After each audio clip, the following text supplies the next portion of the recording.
Hello there. I hope everybody's doing well today. I'm joining you live today to talk about one of the four crucial C's, the crucial C of count.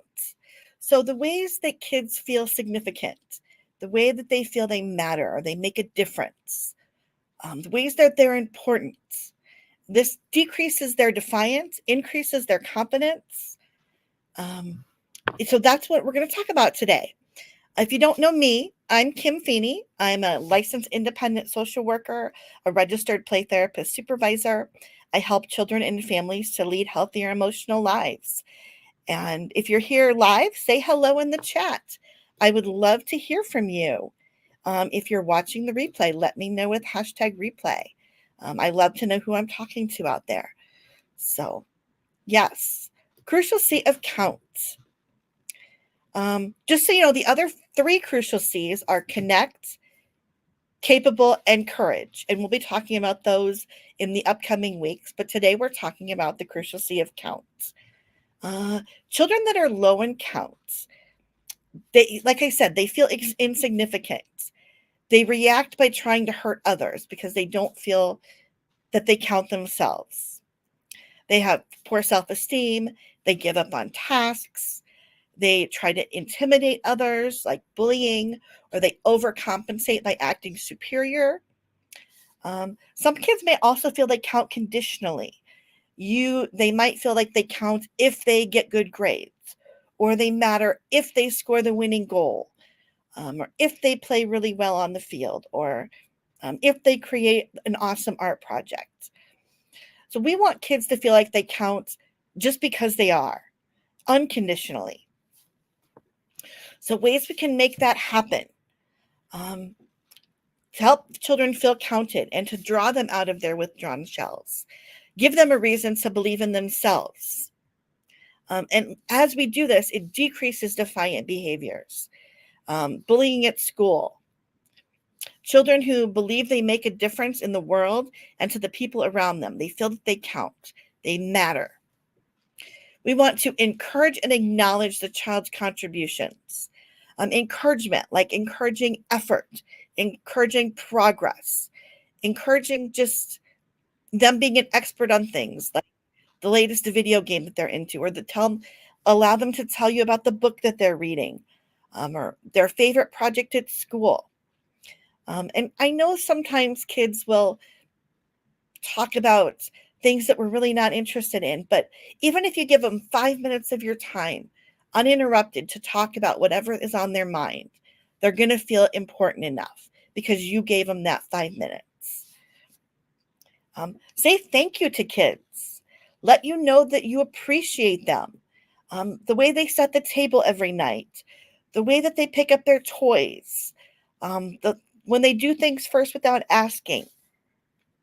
Say thank you to kids. Let them know if their reading has improved or they're getting better math scores, or if they're able to, you know, um, feel more confident in like a drawing they're learning. One time I had a kid in my playroom that was learning how to draw a heart, and I taught her how to do a V and an M, and she was 4. So she was getting really frustrated that her hearts didn't look like mine.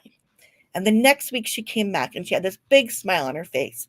And she was so proud to show me her hearts and that she was confident in them and the ways that she was, drawing them. And she just was so proud. So, of course, I told her, your hearts have really improved and you feel proud that you have been able to do that. So, we want to encourage progress. We want to encourage effort. You worked really hard to get your hearts to look the way that you want them to look like. Again, reading, if they've improved in their reading, or allow them to read to a younger sibling, or at school, pair them up, like prepare second graders up with kindergartners. Later on, we're going to talk about some books that explore counts that you can use as reading lists as well. I've explored some of these with my nieces and my nephews, and it boosts their self-esteem. Participating in these activities, we are aspiring to help kids feel that unconditional count, that they are valued. An easy way to, again, like I said, an easy way is just to listen to them, being 100% present. No phones, no emails, no TV. Let them tell you about the tag game on the playground or that they dislike today's science project. Um, Provide them with eye contact. Restate the content back to them, reflecting their content and their feelings so they know you're paying attention. So, what I'm hearing you saying is that you thought dissecting a frog was really gross, you know, restating their content. And you were kind of disgusted by that, reflecting those feelings, letting them know that they matter. Um, I I have a younger cousin, and she used to work at a grocery store, and she was delighted to tell me about all the stories about the customers that she encountered. And as one day we were having one of these conversations, and her mom, my aunt, came up to me and she's like, "Are you following these stories? Are you really paying attention?" I was like, "She just needs somebody to hear her. She just needs somebody to listen unconditionally to her." So following those stories.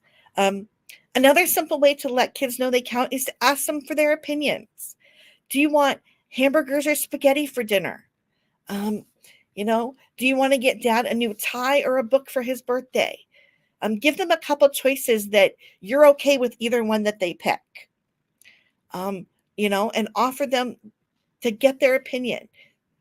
Include them in conversations to solve family problems.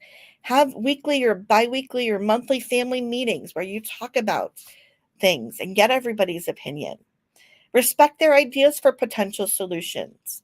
If it's, using too much toilet paper in the house or the dog needs to go out on more walks. Children are creative and they come up with possible solutions for things that we would never even think of. So allow them and include them in those conversations. Um, this next tip my cousin does with her teenagers, and it's decreased the fighting in the family between the siblings. They have family nights together. Um, these are wonderful opportunities to improve count in a child. They have a no electronics dinner, which I recommend doing every night, including parents, no electronics. Then they watch a movie or they play a board game. Um, Other families I know do special projects like puzzles or art projects or art murals, allowing everyone to contribute. Another one that I really like is a family affirmation jar or a family gratitude jar where everybody, lists the qualities they appreciate about each member of the family or things that they're grateful for. And then again, at those family meetings or when you're having a tough time connecting as a family, pull out an affirmation or pull out a gratitude and just remind their family of things that you're grateful for, things like that.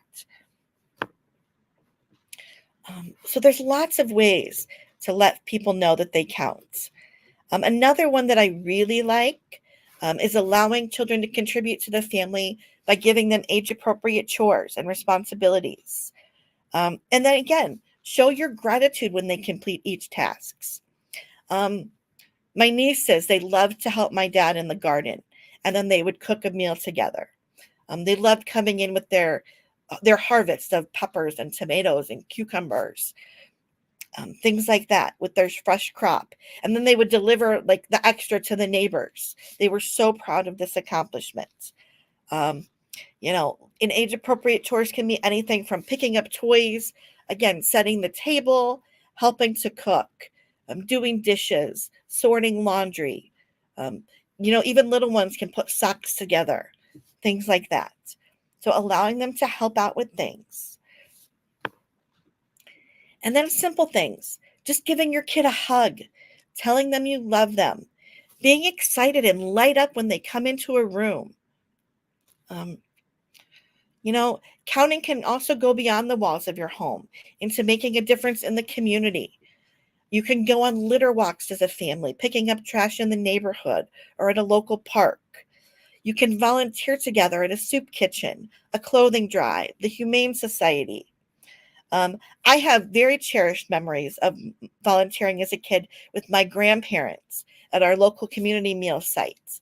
Um, you know, and again, I was like 8, 10 years old, and I would, my job was to butter the bread. It was just not toasted, just plain bread out of, Wonder Bread out of the loaf. And we would butter it and I would hand it out. And I knew that I was making a difference. The individuals that I was serving the meals to, again, they said thank you. They lit up. They were excited to have this meal. And I knew that I was making a difference.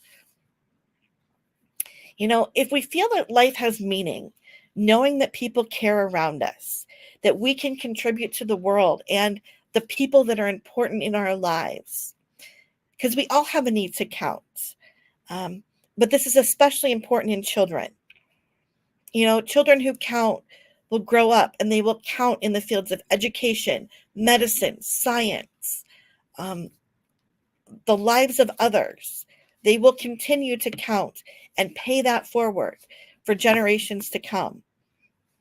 So, yeah, count is like I said, one of the 4 crucial C's.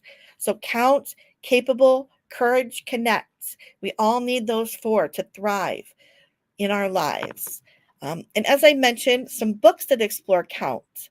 And I'll put a whole list in the comments. But a couple of my favorites. I love The Invisible String. That's a great one to talk about connection and the ways that people count.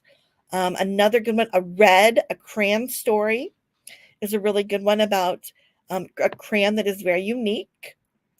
Of course, everybody probably knows the book I Love You Forever. That's a classic. Another really good one is You Are Special. I Love You Rituals by Becky Bailey has a lot of activities that parents and kids can do together to create those moments of count and connection in their lives. So that's a really good one for parents to get and to utilize some of the activities. So as I said, I will put this list in the comments. I do have to mention these are affiliate links, so I do get a small kickback. But again, and that's no extra charge to you. So check out the books that I'll put in the comments. And yeah, just go out and make a difference in the day of a child. Let them know they count. Let them know they're important to you. And then, like I said, stay tuned for next week's, where we'll talk about one of the other 3 crucial C's and ways that we can make a difference in the lives of kids. So wherever you are in your day, I want you to hug a child and have a great day.